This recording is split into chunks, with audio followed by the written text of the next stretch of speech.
एक ऐसी यात्रा जो हमें ले जाती है उस इतिहास में,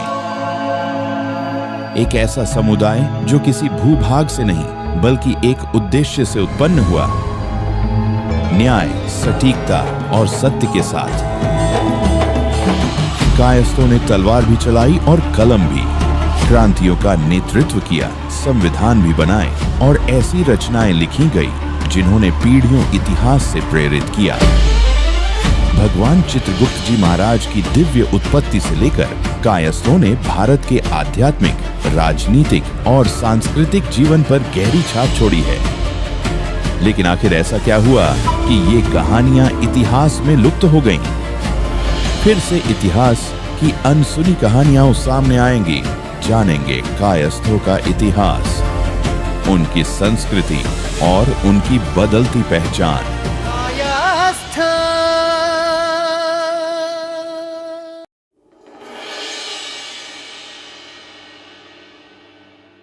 नमस्कार और स्वागत है आपका द कायस्था क्रॉनिकल्स में, एक ऐसा पॉडकास्ट जहां हम खोजते हैं भूली बिसरी कहानियां, समझते हैं परतों में छिपी सच्चाइयां और फिर से जानने की कोशिश करते हैं कायस्थ समुदाय की समृद्ध विरासत को। इस एपिसोड में हम एक दिलचस्प बातचीत लेकर के आए हैं श्री उदय सहाय जी के साथ, जहां हम जानेंगे कायस्थों की उत्पत्ति और उनकी सांस्कृतिक जड़ों के बारे में। एक ऐसी यात्रा जो हमें लिखित इतिहास से भी बहुत पीछे ले जाती है, क्योंकि लेखकों से पहले, दरबारों से पहले और साम्राज्यों के उदय से भी पहले एक दिव्य शुरुआत हुई थी। धर्म, कर्म और ब्रह्मांडीय संतुलन से जुड़ी एक कहानी, भगवान श्री चित्रगुप्त जी महाराज की कहानी। तो आइए इस यात्रा की शुरुआत करते हैं कायस्था एनसाइक्लोपीडिया के लेखक श्री उदय सहाय जी के साथ। तो क्या अब जो जातीय जनगणना हो रही है उसमें कायस्थों को अपनी जाति कायस्थ लिख करके, चाहे 21 पूरे ऑल ओवर इंडिया में नहीं, ये कैंपेन कर रहे हैं लोग कि instead of writing Srivastava, Saxena, Mathur, आप केवल कायस्थ लिखें। पहली बात जी, जहाँ पर अवेयरनेस आ गया है, फॉर एग्जांपल आप महाराष्ट्र चले जाए, वहाँ पर वो लिखते हैं चंद्रसेनी कायस्थ प्रभु, सीकेपी। हालांकि सीकेपी वर्ड उनको खुद पसंद नहीं है, लेकिन शॉर्टकट का ज़माना है, हर चीज़ के एब्रिविएशन का ज़माना है, तो लोग उनको थोप देते हैं सीकेपी बोल के जी।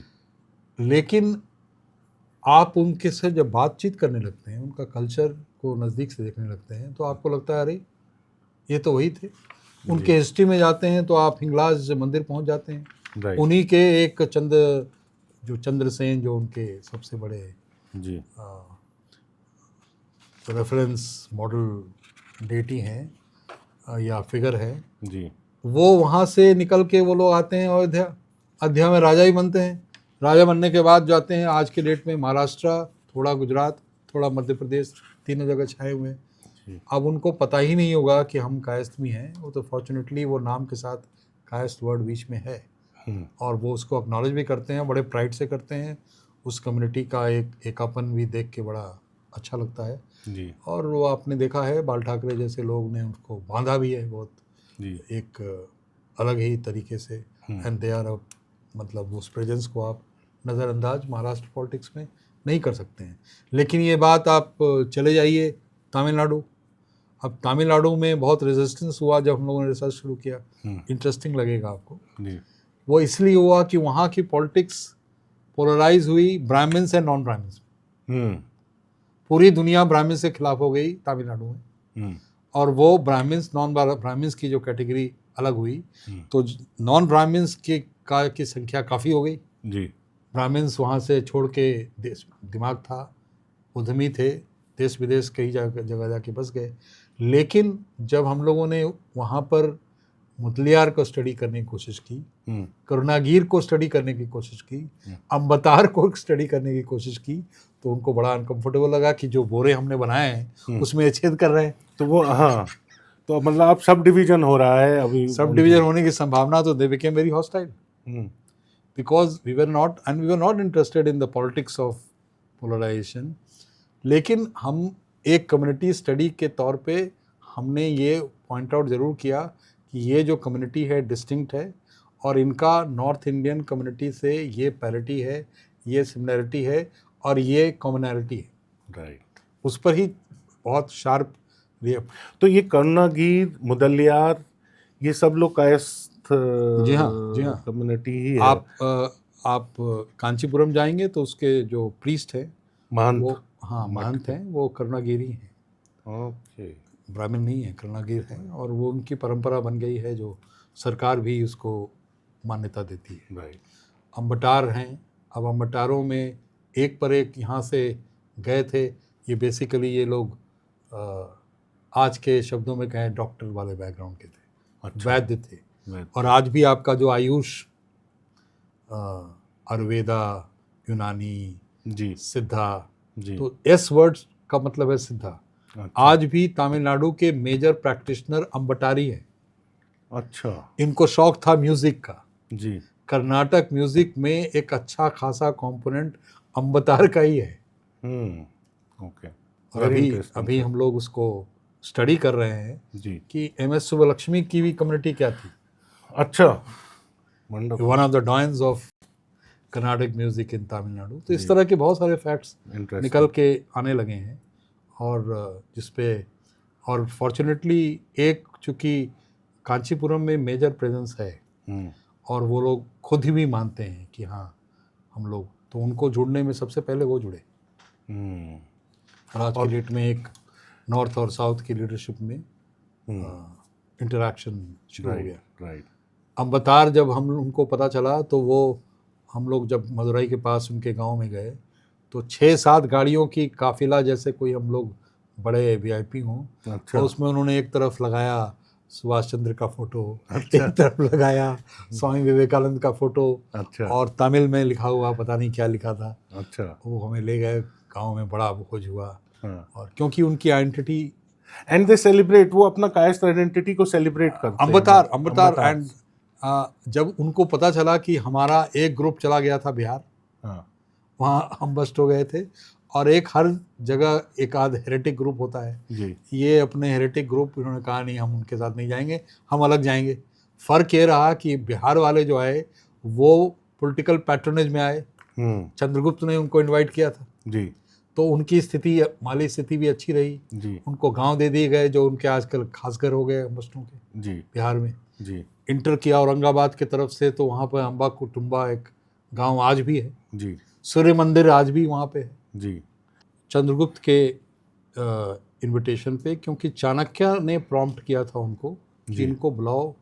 ये लोग अलेक्जेंडर को इन्होंने टेक ऑन किया है कश्मीर में, हार गए जरूर, लेकिन इनकी संख्या बहुत छोटी थी, फिर भी उनके दांत इन्होंने खट्टे किए। सो मच सो कि उस युद्ध में बताया जाता है कि Alexander got wounded and he became so angry कि उसने अपने सेनापतियों को कहा कि इस पूरे कम्युनिटी का सामूल नाश कर दो, चाहे वो मिलिट्री में हो या ना हो। और गाजर मूली की तरह उन्होंने काटना शुरू किया। तब अम्बस्टो ने फैसला किया कि अब यहाँ से इन मास पलायन माइग्रेशन हो। तो ये क्या था सर, ये अम्बस्ट लड़े थे? मालवा प्रदेश में ये युद्ध हुआ था जी। और वो रिकॉर्डेड युद्ध है, उसका डियोडोरस उसकी चर्चा करते हैं, उस पर हम लोग आएंगे विस्तार से कैसे हुआ था। वहाँ से ये उज्जैन आया, उज्जैन से फिर जब वो वुंडेड हो गया तो उसने डिसाइड किया कि अब वापस चला जाए। उसके सारे सपने मगध को जीतने की, बंगाल से वापस समुद्र से के रास्ते से आने की और विश्व विजयी बनने की अधूरे रह गए। और तो वो हिस्ट्री इतिहास जो है वो बहुत तोड़ मरोड़ के बताया गया है। और क्योंकि हम लोगों ने हमारी कोई रिटन ट्रेडिशन उस तरह से हमने फॉलो ही नहीं किया उसको। ये लोग ओरल ट्रेडिशन भी हमारा एक, अलेक्जेंडर, जैसा कि आप बता रहे थे कि अलेक्जेंडर अपने साथ 5 हिस्टोरियन लेकर के चलता था। और उसके बाद उनके नोट्स कंपेयर होते थे। और जो सबसे ज्यादा पसंद आता था वो उस चीज को फर्दर ऑफिशियल डॉक्यूमेंट बनता था। 5 इंडिपेंडेंटली हिस्टोरियंस रिकॉर्ड करते थे और अपने उनको फ्रीडम था, the way they have seen war, right, और लिखने का। और फिर वो नोट्स कंपेयर होता था बिल्कुल स्कॉलर्स की चर्चा की। और जो स्टेट को जो सबसे पसंद आता था, स्टेट के मन लायक जो होता था उसको वो ऑफिशियल बन जाता। तो history as this is written by the winners. तो इनफैक्ट जो अम्बस्टो की लड़ाई हुई थी उसमें जो उनका एक हिस्टोरियन था उसने लिखा कि they fought very bravely but the luck was not on their side. ये ग्रीक में लिखा हुआ डॉक्यूमेंटेड ये मिलेगा। तो एनीवे वहाँ से वो पहले आए उज्जैन, तो वो युद्ध जब ख़त्म हो गया, अलेक्जेंडर चले गए अपने वापसी पे, तो चंद्रगुप्त को चाणक्य ने प्रॉम्प्ट करके एम्बेड कर दिया था कि उसकी स्ट्रैटेजी वगैरह समझने के लिए एडवांस में, ताकि जब वो यहाँ आए, मगध आए, तो उनको डील करने में, हैंडल करने में, स्ट्रैटेजाइज करने में आसानी हो। तो जब ये वहीं पर वो बैटल ख़त्म हो गया, तो वापसी आ गए चंद्रगुप्त बेस में, आके गुरुजी को बताया क्या क्या हुआ है। तो Guruji being Guruji, his vision was very big of pan India. मैं तो मानता हूँ कि भारत में 3-4 लोग ही पैन इंडिया पर्सपेक्टिव के हुए, उसमें सबसे पहले चाणक्य ही थे। जी बिल्कुल। ये आके बताया इन्होंने, तो गुरुजी ने कहा कि इनको खोज के किसी तरह लाओ, और ये कहाँ जहाँ भी हों, हम लोग इनको हम अपने अंपायर, मगध अंपायर के चारों तरफ सेटल कराएंगे, ये हमारे वॉरियर बनेंगे, फ्रंट लाइन वॉरियर। जैसे आज के डेट में बीएसएफ है, राइट, आर्मी नहीं होती है बॉर्डर पे जी, बीएसएफ होती है, आईटीबीपी होती है जी। ये उस समय के आईटीबीपी और बीएसएफ बने चंद्रगुप्त और चाणक्य के लिए। और वो जो गांव इनको दिया गया, वो गांव इनका खास घर बन गया। और आज भी जैसे मैं भी अम्बष्ट कायस्थ हूँ जी, और मेरा गांव है निमियार, तो निमियार एक गांव है जी। और अधिकतर अम्बष्टों को वही लॉस ऑफ मेमोरी, ये भी पता नहीं है कि वो क्यों उनका खास घर A-B क्यों है। एक सज्जन हैं जो लगातार इस पर काम कर रहे हैं, उन्होंने उसमें से 70-80 को आइडेंटिफाई कर दिया है फिजिकली कि ये गांव से उनको ये मिला। तो एनीवे, तो ये चले गए बिहार की तरफ, आज का जो बिहार है, और औरंगाबाद के रास्ते से घुसे और धीरे धीरे उनको जहाँ जहाँ गांव दिया गया सेटल हो गए। लेकिन दूसरा जो हेरेटिक ग्रुप था, अगर वो शब्द इस्तेमाल करें, वो बिना पॉलिटिकल पैटर्नेज के चले गए नीचे। नीचे का मतलब है साउथ की तरफ, और जाके वो तमिलनाडु में सेटल होना शुरू हुए। अब उनके पास पैटर्नेज तो था नहीं, तो एक स्किल था मेडिसिन का, एक स्किल था गाने बजाने का, और उन स्किल्स के आधार पे उन्होंने अपने को पैर जमाया वहाँ पे। तो माली स्थिति उनकी उतनी अच्छी नहीं रही जितना बिहार वालों की रही जो इधर आए। राइट। तो हम लोग जब गए मदुरई के पास इनसे, तो उनको जब ये पता चला कि हमारे कजन्स आए हैं, तो आई कांट टेल यू क्या उनमें एंथुसियाज्म था। और वो आज भी एक मंदिर बना रहे हैं, और वो कहते हैं कि आप लोग ही चीफ गेस्ट रहेंगे, फलाना फलाना, मंत्री को हम लोग नहीं बुलाएंगे वगैरह।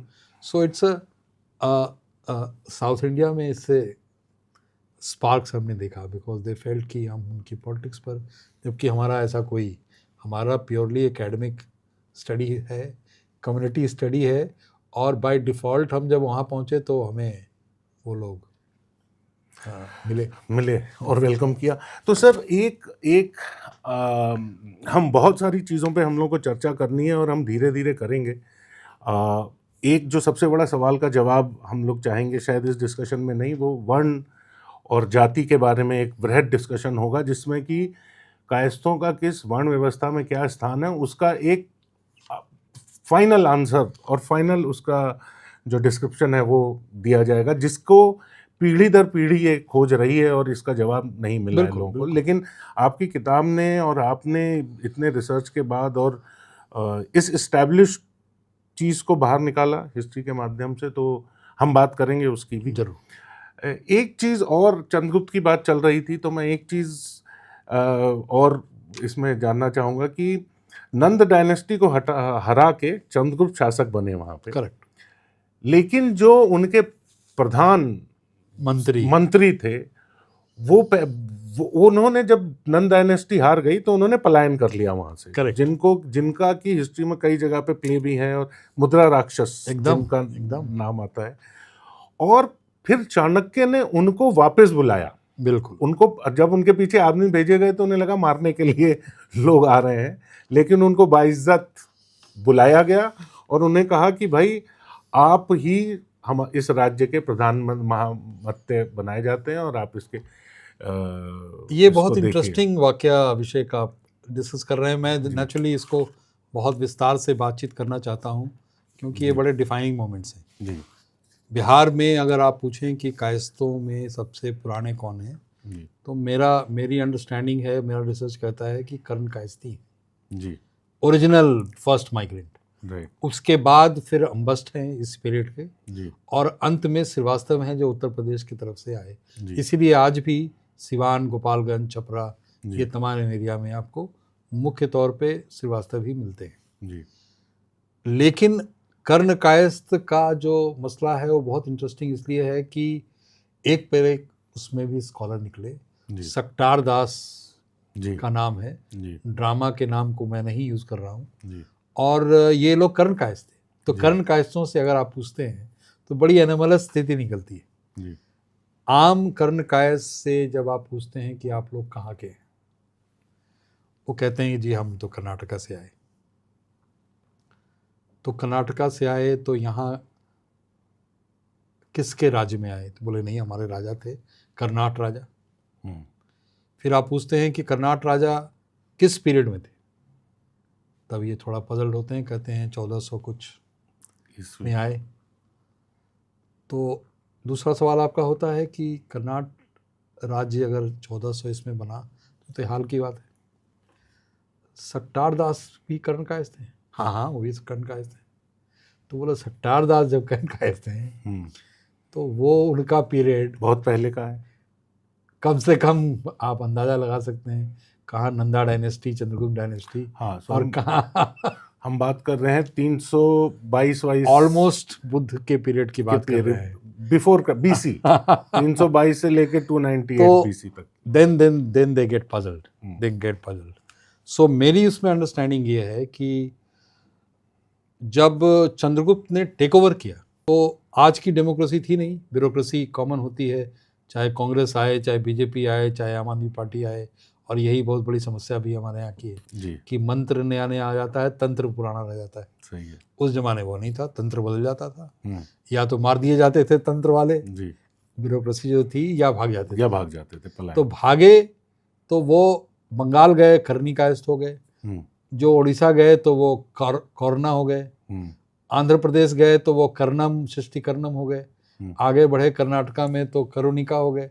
कार्निक, करुणिका, ये सरनेम्स आप सुनते होंगे। जी। और अंत में तमिलनाडु गए, वहाँ करुणागिर हो गए जी। लेकिन जब उनसे आप पूछते हैं तो मेमोरी की जो फ्रैगमेंटेशन होती है तो वो ही फ्रैगमेंट दिमाग में रह गया है कि हम तो कर्नाटका से आए। लेकिन ये जब आप प्रोबिंग सवाल पूछने लगते हैं जो कि लॉजिकल है, हिस्टोरिकल तथ्यों पे बेस्ड है, तो they don't get an answer. So they have started rethinking on this line and उसमें और रिसर्च वो खुद भी करने में इंटरेस्टेड हो गया है वगैरह वगैरह। उनकी पंजिका वगैरह सब कर्नाट बहुत एबल राजा थे जी। और वो साउथ से एक अपने पैटर्न राजा के साथ एक्सपीडिशन पे आए थे जी।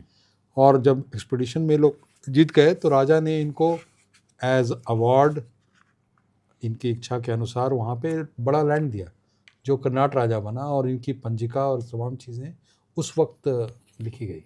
राइट।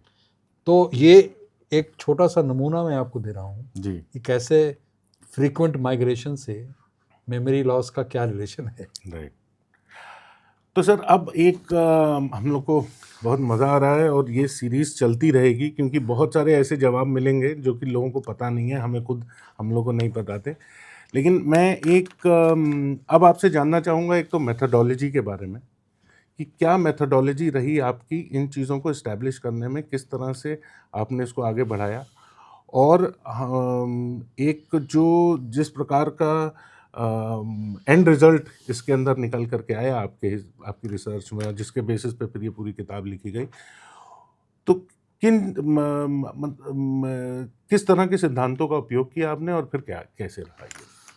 मेथडोलॉजी की बात कर रहे हैं हम लोग, चर्चा ही कर रहे थे कि जी प्रक्रिया कोई भी गुणीमानी आदमी उसको बहुत वैल्यू करता है, उसी के आधार पर एक इम्प्रेशन बनता है कि ऑथेंटिक है या तोता मैना की कहानी। जी हमारी ट्रेनिंग सोशियोलॉजी की रही है और दिल्ली स्कूल ऑफ इकोनॉमिक्स काफ़ी रिगरस इंस्टीट्यूशन है जी जिसे नेहरू जी ने लंदन स्कूल ऑफ इकोनॉमिक्स के इंडियन मॉडल के तौर पे इस्टेब्लिश किया था। जी एक पर एक स्टालवर्ट वहाँ से निकले। जी।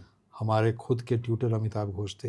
हम लोग की एक ट्रेनिंग हुई, आंध्रे बेते, अमिताभ घोष, एम.एन. श्रीनिवास, एक पर एक डॉयंस जो इंडियन सोशियोलॉजी के हैं वो JNU से ज़्यादा दिल्ली स्कूल ऑफ इकोनॉमिक्स में थे जी क्योंकि वहाँ इकोनॉमिक्स भी पढ़ाई जाती है, सोशियोलॉजी भी पढ़ाई जाती है। जी। उस मोटे अंडरस्टैंडिंग, रिसर्च के अंडरस्टैंडिंग से हमने इसकी शुरुआत की। थोड़ा सा मैं इसमें मैंने एक्सपेरिमेंट्स भी किए। प्राइमरी डेटा एक शब्द है, secondary, primary data, secondary data, tertiary data. Primary data को सोशियोलॉजी में काफ़ी वैल्यू किया जाता है जी इसीलिए फील्ड रिसर्च को सैक्रेड माना जाता है जी। उसके आधार पे हम लोग 21 राज्यों में जब गए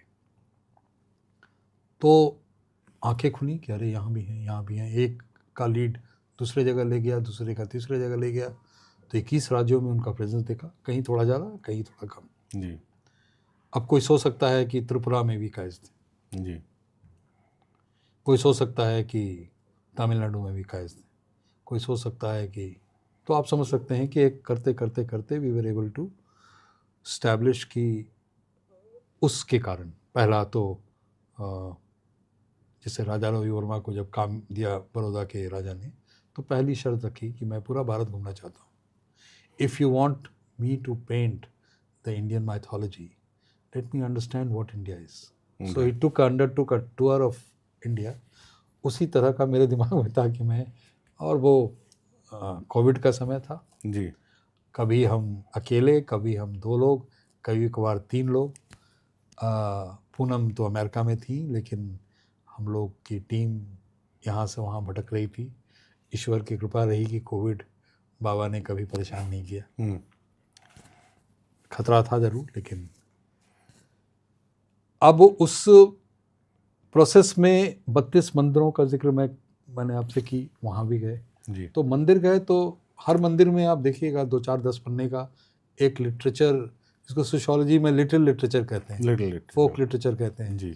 उसको भी इकट्ठा किया मैंने। आगे बढ़े तो कम्युनिटी, मैंने पाया कि कम से कम हिंदी पट्टी प्रदेश में कम्युनिटी लिटरेचर कुछ है। अब बहुत इंटरेस्टिंग है जी। बिहार के एक राजकिशोर प्रसाद हैं, उनकी लिटरेचर करीब करीब 40-50 पेज की है और बहुत ऑथेंटिक हैं। उनकी ट्रेनिंग नहीं है सोशल साइंस की, तो वो रेफरेंस्ड नहीं है जी। वो इतना तक लिख जाते हैं कि अम्बस्तों के उस युद्ध में कितने घुड़सवार थे, कितने हाथी थे, वगैरह वगैरह वगैरह। और वो दूसरी किताब आप जब सरकार साहब की पढ़ते हैं तो उसमें वो फिगर मिलते हैं। So that means that fellow had really, लेकिन he is a unknown guy, nobody knows. और सब लोग पढ़ते ज़रूर हैं उस लिटरेचर को, लेकिन राजकिशोर प्रसाद इज़ नो हीरो बिकॉज उनकी ट्रेनिंग वैसी नहीं है, वो कैंपेनिंग नहीं हुआ। तो ऐसे लिटरेचर हमको कम्युनिटी के बिहार में मिले, यूपी में मिले, मध्य प्रदेश में मिले, तमिलनाडु में भी मिले। और वो मिले तमिल में, उसको ट्रांसलेट कराया। तो एक अंडरस्टैंडिंग कम्युनिटी अपने को कैसे देखती है जी, सब्जेक्टिव अंडरस्टैंडिंग का ज्ञान हुआ। उसके बाद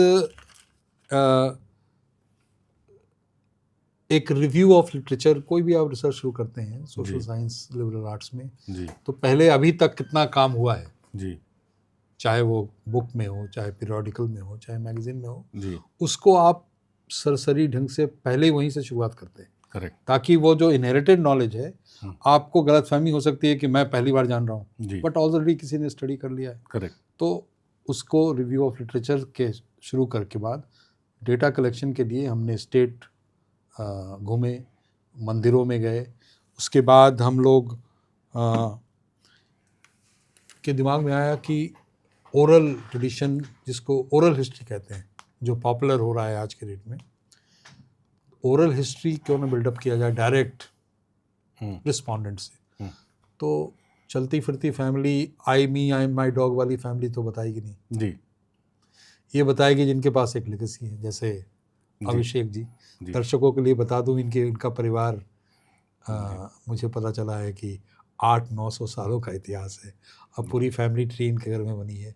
आई am so excited to go to his, we'll do that very shortly. सो आपकी तरह की ही फैमिली इंसाइट्स देती है जी। ठीक है, वो ट्रेंड हिस्टोरियन की तरह नहीं बताएंगे, लेकिन कई चीज़ें उनके ओरल ट्रेडिशन से निकलेंगी जो विच जिक्सॉ पजल की तरह आपके रिसर्च के कई जगह फिट होगी। करेक्ट। तो हमने कई परिवारों से हम मिले, जी। जबलपुर से लेकर, बंगाल से लेकर, हैदराबाद से लेकर, और बड़ा फन होता था। जी। कैसे हम डिटेल में बात करेंगे उन एक्सपीरियंसेस की भी। उसके बाद क्वेश्चनर्स, जब ऐसी फैमिली से बात करने जा रहे हैं जो रिस्पोंडेंट आपके हैं और अच्छे नॉलेज की लेगेसी है, तो हम क्वेश्चनर बनाते थे। जी। इंटरव्यू में क्या, जैसे आज हम आप बात कर रहे हैं, तो कुछ क्वेश्चनर्स हमने बनाए, कुछ आपने बनाया, मीटिंग ऑफ माइंड हुआ, that's how we are conversing. Right. तो क्वेश्चनर तैयार किए। उसके बाद इन चीज़ों को लेके कई हम लोगों के दिमाग में एक भूत था, एक पैशन था कि इसको ऑर्गेनिक प्रोडक्ट बनाना है। हाँ, ये बज़वर्ड है आजकल। ऑर्गेनिक प्रोडक्ट का क्या मतलब है? तो इसमें लेखक भी कायस्थ हैं, इसमें डिज़ाइनर भी कायस्थ हैं, फोटोग्राफर भी कायस्थ हैं, प्रिंटर को छोड़ के अधिकतर कायस्थ ही हैं, और एक पर एक कंट्रीब्यूशन है। देखेंगे इसमें तो 2 दर्जन paintings first hand commission paintings हैं जी। वो कहीं से। अब आप सोचिए कि 12 भाइयों के परिवार का चित्र कहाँ कौन से जगह है, कहीं नहीं है जी। वो पेंट किया है एक पेंटर ने। राइट। सक्सेना के इतने बच्चे हैं तो उसने अपने इमेजिनेशन से इलस्ट्रेशंस क्रिएट किए। जी। ललितादित्य का फोटो ही नहीं है। जी। द अलेक्जेंडर ऑफ इंडिया जिनको कहा जाता है, उस पर चर्चा करेंगे। बहुत इंटरेस्टिंग, बहुत बड़ा विषय है वो। और विषय है, देखिए वो आपके यहाँ केवल नहीं थे, उन्होंने जाके अरब को पीटा, उन्होंने जाके सेंट्रल एशिया, ईरान, टर्क्स को पीटा, ईरान तक पहुंच गए, टिबेटन्स को हराया, और उनकी भी चर्चा नहीं है। जी।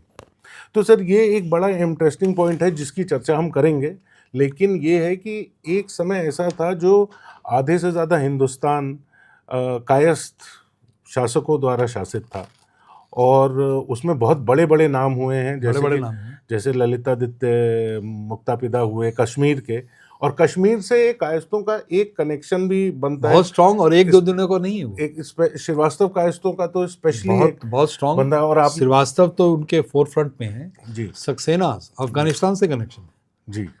ये साक्य सेना, ये साक्य जो सेंट्रल एशियन ट्राइब के फ्रंट वॉरियर है। हाँ, शाक्य सेना। हाँ, तो साक्य सेना, सक्सेना जो ये हैं, उसी तरह से श्रीवास्तवों का श्रीनगर और उसके आसपास का एक वैली है, उस नदी के दोनों तरफ एक श्रीवास्तवों के खरे बसे, एक वाइफ उधर बसी, एक वाइफ इधर बसी, दूसरे, ताकि पीसफुल को एग्जिस्टेंस हो।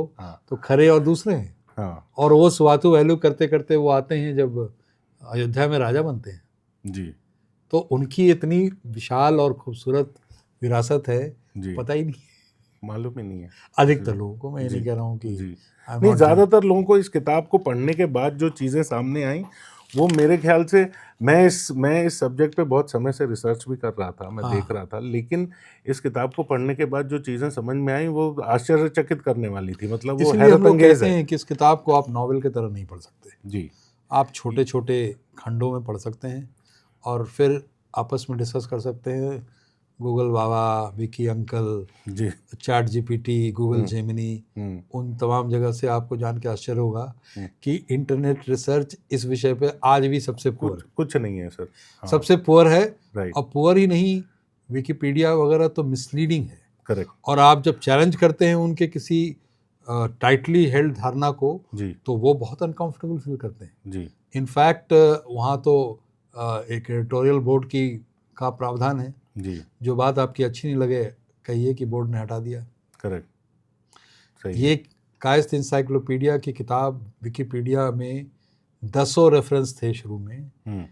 इनको एक कम्युनिटी है बंगाल की, बोधी, जिसको वैद्या भी बोलते हैं, उनको चूँकि अम्बस्टों से कनेक्शन इस किताब में दिखाया गया है, वो इतने चिढ़ गए कि उसमें उस बोर्ड में 2-3 इन्फ्लुएंशियल मेंबर थे। आप देखिएगा कि आज डेट में आप उठा के कायस्थ वाला एंट्री देखिए, एक किताब ही को हटा दिया। अच्छा, हाँ, एज अ बुक। सो उसकी पॉलिटिक्स जिसको नहीं समझ में आती है वो सोचती है अच्छा विकिपीडिया ने कह दिया तो दुनिया का अंतिम सत्य हो गया जी। गूगल बाबा ने कह दिया।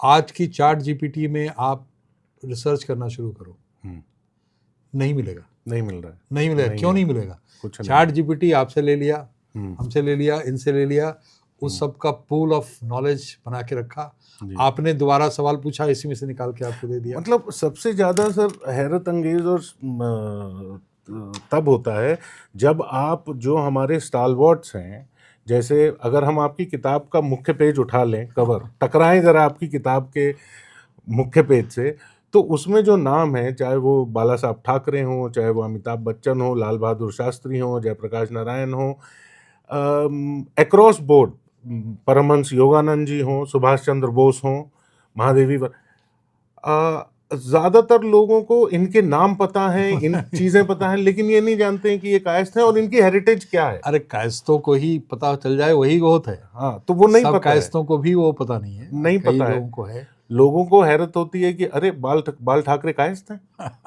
तो बाल ठाकरे बहुत प्राउड कायस्थ थे शायद, क्योंकि उन्होंने काम प्राउड कायस्थ थे। और उसमें कंफ्यूजन ये हुआ कि इनके पुरखे मोस्ट प्रोबेबली ग्रैंडफादर या उन्होंने एक किताब लिख दी, किताब लिखी और उसमें कहा कि हम लोग बिहार से आए थे।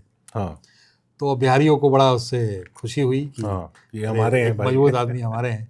हाँ। अरे बाबा, मैं उनसे यही पूछता हूँ कि ये जो फैमिली लेवल पे माइग्रेशन तो हर कम्युनिटी का हर जगह हुआ है जी, लेकिन अगर आप उसका माइग्रेशन ट्रैजेक्टरी देखें सीकेपीस का, तो माइग्रेशन ट्रैजेक्टरी बहुत साफ साफ आपको हिंगलाज टेम्पल के आसपास के इलाके में ले जाता है जी। उस समय जो 3 मेजर कायस्थ डायनेस्टी थी, उसमें से एक डायनेस्टी के लास्ट किंग हुए जो इनके पुरखे हैं, चंद्रसेन जी।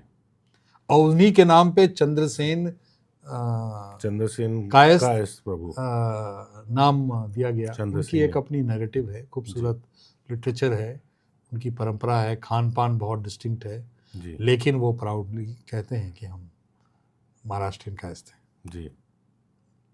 तो सर इनफैक्ट दूसरे स्टेट वाले को समझते हैं ये तो नकली हैं, असली वही है जो हर जगह होता है। सर अब हम लोग बात कर चुके हैं, अब मैं एक आखिरी हम लोग पड़ाव पे आज की बातचीत का, क्योंकि बातें अभी बहुत करनी है और हम लोग पूरी सीरीज़ करेंगे इसमें, जिसमें हम ऐसी ऐसी चीज़ें लेकर के जो आपने लिखी हैं, जो किताब में हैं, जिससे लोगों का ध्यान,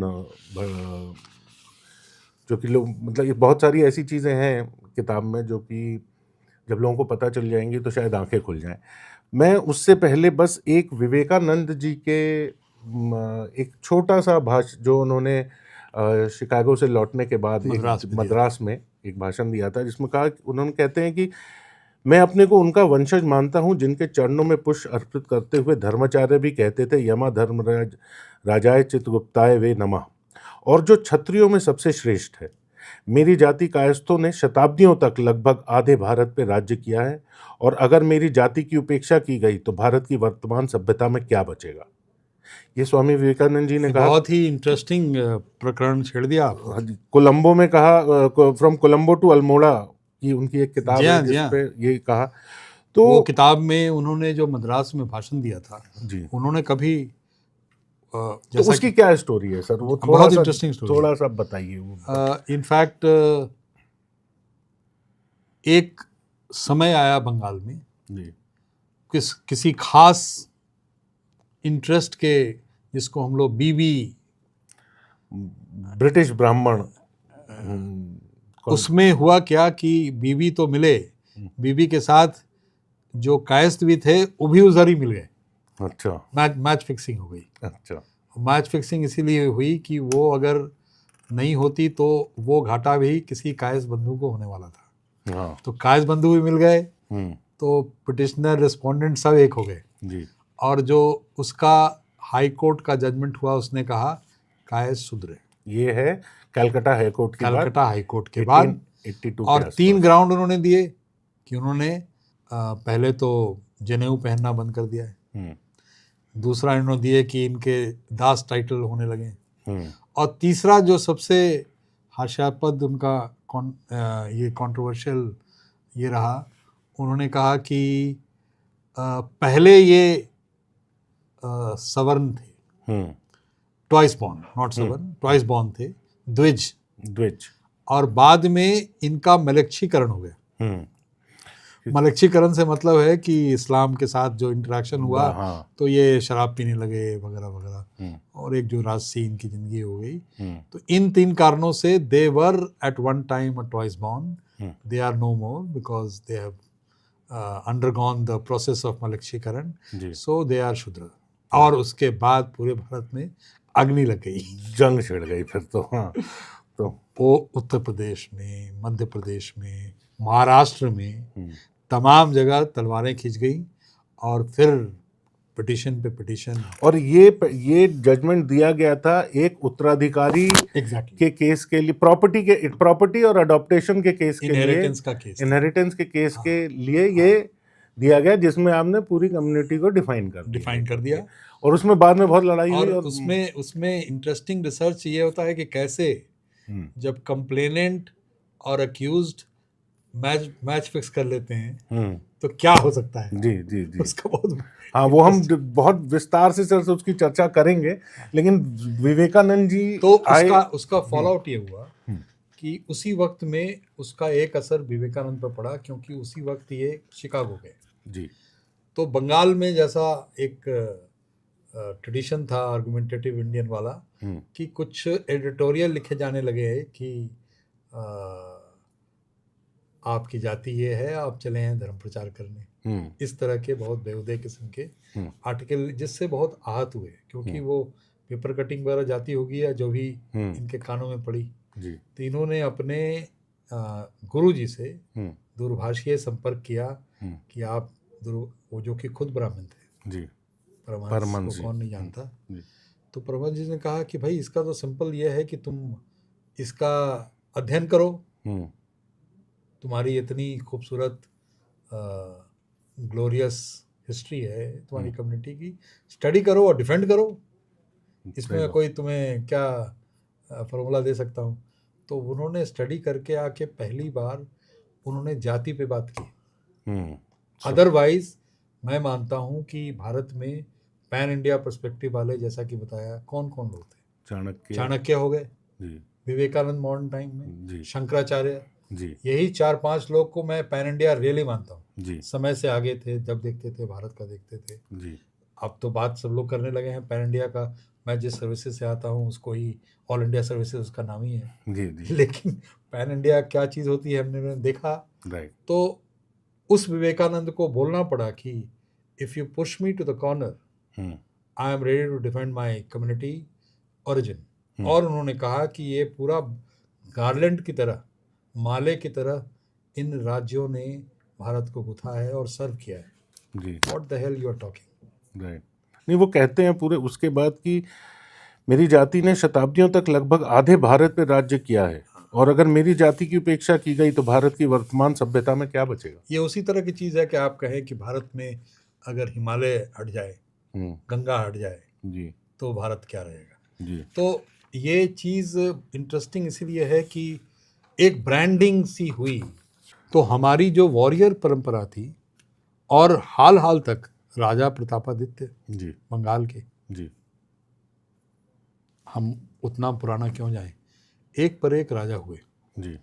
और ये तमाम प्रॉब्लम यही रहा कि उसमें से अधिकतर राजा, उस समय क्षत्रियकरण एक लेजिटिमेसी का टूल होता था जी। राजा अगर क्षत्रिय नहीं कहलाया तो आधी जनता समझती थी कि राजा लायक नहीं है। तो उनको उनके मन में इच्छा होती थी कि भाई हमारा क्षत्रियकरण, और पूरी उसकी पूजा पाठ प्रक्रिया ब्राह्मणों ने सेट की हुई थी और होती थी। और उस पर रिचुअल्स के बाद आप क्षत्रिय हो जाते थे। हम लोग इस रिसर्च में कम से कम 3 राजाओं से मिले, भूतपूर्व कायस्थ राजा, जो उनको काफ़ी समय लगा ये एक्सेप्ट करने में कि कायस्थ हूँ। अच्छा। जिस पर हम आएंगे जब चर्चा करेंगे। जी जी। तो और वो अभी हैं जी, रजवाड़े चले गए हैं जी, लेकिन उनकी वो राजा हैं, उनका और बड़े राजा है, राजा हैं, बड़े राजा हैं माने जाते हैं अभी भी। और ज़्यादा नहीं, आप दिल्ली में ही बैठे हैं, जी मंडी हाउस किसका है पूछ लीजिए। जी, राजा ऑफ मंडी, कुल्लू। तो ऐसे हम इस कासगंज वगैरह वगैरह। कासगंज, इसीलिए इस पर अभी शोध किया जाना बाकी है कि बहुत सारे ऐसे रजवाड़े, चंदेल, सोलंकी फॉर एग्जाम्पल, इनका फर्दर आप जब डीपर जाते हैं तो इनकी जातीय हिस्ट्री क्या रही है, राइट, अभी वो रिसर्च किया जाना बाकी है। इसलिए हम लोग उस चीज़ को टॉप डाउन नहीं करते। तो सर हम लोग को बहुत बात करनी है और आगे सीरीज़ ये चलती रहेगी, क्योंकि अभी हम लोग कुछ ऐसे सवालों पे बात करेंगे जिनसे, जो कि आंखें खोल देने वाले आपकी किताब से निकले हुए सवाल हैं। लेकिन आज के लिए मैं ये कहूँगा कि हमने जो भी बातें की आज, एक उसका क्या टेक डाउन है हमारे, what is the takeaway that we have from out of this discussion for our viewers to understand कि भाई हम कहाँ से आए थे, कहाँ जा रहे हैं, और आगे जो बातें जारी रहेंगी। एक्जिस्टेंशियल क्वेश्चन कुछ तो सेटिस्फाई हो। हाँ, और उन्हें पता चले कि ये बातचीत अब आगे जिस मुकाम पे जा रही है, उसके लिए ये समझना बहुत ज़रूरी था कि इस किताब में शोध कितना किया गया है, इस शोध की मेथोडोलॉजी क्या है इसकी, और किस तरह से ये जो निष्कर्ष निकाले गए हैं वो किस तरह से हिस्ट्री सामने आई है। तो sir, what is the take away from today's discussion? एक नहीं, कई हैं जी। पहली बात है कि पहली बार ये क्लियर कट ढंग से निकल के आया कि माइथोलॉजी, जिसको आप कहते हैं, हम ग्रैंड नैरेटिव कहते हैं जी, और हिस्ट्री का कन्वर्जेंस पॉइंट कायस्थों के केस में कौन सा है? वो है कायथा, वो है उज्जैन, वो है शिप्रा नदी के तट पे। जी। वहीं पर मान्यता ये है कि चित्रगुप्त जी आए और अपने दिए हुए ब्रह्मा के मैंडेट के हिसाब से उन्होंने तपस्या की, गवर्नेंस पे एक्सपर्टीज़ बनाया उस तपस्या के फलस्वरूप, और वहीं उनके उस तपस्या के बाद ब्रह्मा जी ने 2 शादियां की एक साथ और उनसे उनके 12 बच्चे हुए। उन बच्चों को उन्होंने गुरुकुलों में भेजा। उस समय की यूनिवर्सिटीज़, बेस्ट ऑफ यूनिवर्सिटीज उस समय थे, अलग अलग गुरुकुल, वो सब डॉक्यूमेंटेड है जी। जब हम बात करेंगे उस सेगमेंट की, तो हम इन जगहों का नाम बताएंगे, कौन कौन से गुरुकुल में कौन कौन से कायस्थ उपजाति के लोग गए, उपजाति भाई 12 में से गए। लौट के आए तो उनकी शादियां की और वो नागवंशीय कन्याओं से उनकी शादी हुई। इसलिए ये भी मान्यता है कि कायस्थों का ननिहाल जो है वो नागवंश। आप अगर कश्मीर जाएं तो वहाँ पर आपको शेषनाग, अनंतनाग, इस तरह के 10-12 नाग मिलेंगे जी। और जाहिर है कि जिस जगह पे 500-600 साल कारकोटा डायनेस्टी रही जी, कारकोटा डायनेस्टी का डायरेक्ट संबंध भी नागों से है जी, तो वहाँ पर वो परंपरा ने कितना डीप रूट्स अपना लिया होगा जी। तो ये एस्टैब्लिश हुआ कि Kayatha is a very important point when we see the confluence of mythology or grand narrative with history. Point one. Right. दूसरी बात ये भी एस्टैब्लिश हुआ कि 21 राज्यों में है भैया, केवल हिंदी पट्टी प्रदेश में नहीं है जी। तीसरी पॉइंट हुई कि ये केवल शिक्षक, गणक, लेखक नहीं है, ये केवल टीचर्स, राइटर्स और अकाउंटेंट नहीं है जी। ये बड़े बड़े वॉरियर्स, गवर्नेंस में इनकी एक्सपर्टीज़ रही है। जाहिर है आज भी अगर आप कैलकुलेट करें तो कितने IAS IPS आपको कायस्थ मिलेंगे, उसको बताने की ज़रूरत नहीं है जी। एक ज़माना था जब इन्हीं का डोमिनेंस था, वो गवर्नेंस से रिलेटेड मामला है। तो governance was their mainstay जी। और गवर्नेंस का रिश्ता राजा बनने से है जी। वो स्केल अप जब हो जाता है तो वही राजा बनते हैं जी। ज़्यादा बड़ा राज्य हो गया तो वो महाराजा बनते हैं जी, वगैरह वगैरह। So they were not only writers and teachers and accountant, they were also warriors, they were also great guys in governance वगैरह वगैरह। तो चित्रगुप्त जी की जो उत्पत्ति हुई वो कलम और तलवार से हुई, तो सिर्फ कलम का उपयोग नहीं किया है, तलवारों का भी, before the pen came the sword. Exactly मैं आपका ध्यान आकर्षित करूंगा। हमारे पीछे ये दैविक तस्वीर लगी हुई है इनकी, चित्रगुप्त जी की जी। और ये दो तरह की तस्वीरें हैं। एक पारिवारिक तस्वीर जो उनके घरों में मिलती है दवात पूजा के समय जी। और दूसरी दैविक तस्वीर है जो आपके सामने मेरे पीछे जी विराजमान है हमारे जी इष्ट देव जी। और उनके एक हाथ में तलवार है और एक हाथ में कलम है। राइट। कलम उस जमाने में नहीं थी, क्विल थी। राइट। मोरपंखी से ही लिखते थे, तो सिंबॉलिकली एक में कलम है और एक में तलवार है। राइट। एक आशीर्वाद देता हुआ है। इस तरह चार हाथ उनका क्लासिकल रूप जो है। और उसमें से हम लोग को कलम याद रह गया, तलवार भूल गए हम। और ये लेकिन ये वॉरियर ट्रेडिशन बहुत इंपॉर्टेंट ट्रेडिशन रहा है, जैसा कि अभी हम लोगों ने आप बहुत फ्रीडम स्ट्रगल उठा के देख लीजिए सर। जी, हम बात करेंगे तो वो फ्रीडम स्ट्रगल में एक पर एक क्रांतिकारी, जी, चाहे वो सुभाष चंद्र बोस हों, चाहे खुदीराम बोस हो, खुदीराम बोस एक हों, पर एक, औरबिंदो घोष, एक पर एक, डॉक्टर राजेंद्र प्रसाद, जिनको कि आज जो कॉन्स्टिट्यूएंट असेंबली के प्रेसिडेंट थे और आज कहा जाता है बाबा साहब का संविधान, और हम ये भूल जाते हैं कि संविधान तो डॉक्टर राजेंद्र प्रसाद का भी था, उतना ही मतलब वो योगदान था। वो उसके चेयरमैन थे और ड्राफ्टिंग कमेटी कई थी उसमें लेकिन तो अब एक ये पॉलिटिकल में पॉलिटिकल ना घुसने के बेहतर होगा। और फिर सन टेम्पल्स जी का क्या रिश्ता रहा चित्रगुप्त से जी, और सन टेम्पल्स बनाया किसने? ये क्या महज इत्तेफाक है जी कि मार्तंड मंदिर कायस्थ ने बनाया, कोणार्क मंदिर कायस्थ ने बनाया जी, मोढेरा टेम्पल कायस्थ ने बनाया, जो अम्बा कुटुम्बा के पास जब कश्मीर यहाँ से माइग्रेट करके बिहार में घुसे अम्बस्ट, वहाँ का बहुत सुंदर मंदिर है, किसने बनाया? और मेरी जहाँ भी मैं गया, आप खजुराहो में एक मंदिर है इनका चित्रगुप्त का, तो मंदिर के अंदर जाएंगे तो चित्रगुप्त नहीं है, लेकिन वो गौण है। मेन प्रिजाइडिंग डेटी वहाँ पे सूर्य है। मंदिर का नाम है चित्रगुप्त मंदिर जी, और जो मेन प्रिजाइडिंग डेटी उसके सैंक्टम सैंक्टोरम में वो हैं सूर्यदेव और उनके पैरों के पास छोटी मूर्ति है जी, चित्रगुप्त जी की। जी। तो क्या रिश्ता है ये निकल के आया।